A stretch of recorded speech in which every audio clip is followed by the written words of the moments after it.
I'm Allendale's chief meteorologist Ryan Martin with a look at your midday weather update.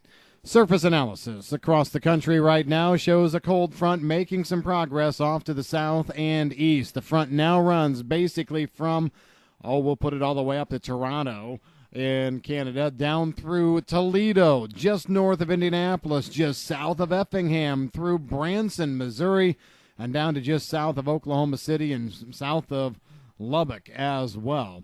We're looking at this front continuing to push to the south and east, and most of the good rain action that's going to try and fire off this afternoon will be ahead of that. We've seen some strong thunderstorms holding on over the extreme southern tip of Illinois and through the southern part of Indiana, but we've actually seen clouds break and sunshine's coming out nicely and quickly behind this front. So we don't think that this afternoon is going to be similar to yesterday. You know, yesterday we had 300 miles behind the front action still popping up over parts of Minnesota, Wisconsin, western northern parts of Iowa. Today, nothing like that happening as this front moves on through. The only place we're seeing some pop-up action is near a secondary low in the upper peninsula of Michigan. As we go through the next couple of days, some things to watch here. I feel that we're going to be transitioning a good chunk of the Corn Belt into probably a 3 to 4 day dry stretch. That dry stretch just started earlier back in parts of the western Corn Belt today. It's getting there now over the eastern Corn Belt.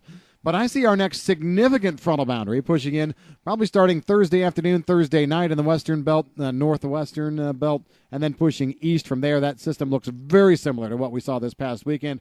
Super strong low, potential for strong storms, heavy rains. Right now I'd say 1/2 to 2 inch rainfall totals over about 90% of the Corn Belt.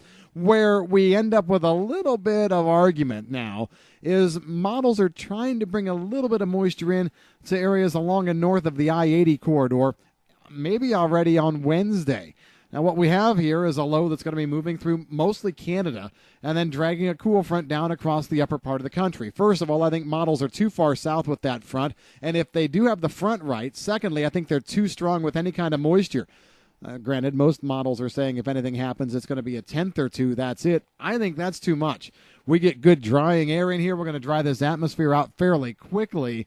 And I just don't think that a low moving across central Ontario is going to be able to take moisture all the way south. The cold front, yes. The wind shift, yes. Good moisture, no. Now, I know I'm at odds with other forecast outlets on that, and we do have models that are trying to say both sides. I'm going to go with the drier solution right now. I think we're going to trend it that way. So don't be surprised if you see rain in your local forecast, especially along and north of the I-80 corridor. Don't be surprised if you see it linger in your local forecast, but I'm thinking that it's not a sizable, it's not a significant rain event here. Temperatures, watch those very closely this week. Ahead of that next system that comes in at the end of the week, I think we're going to see a big temperature spike again, very similar to what we saw this past weekend ahead of that strong low.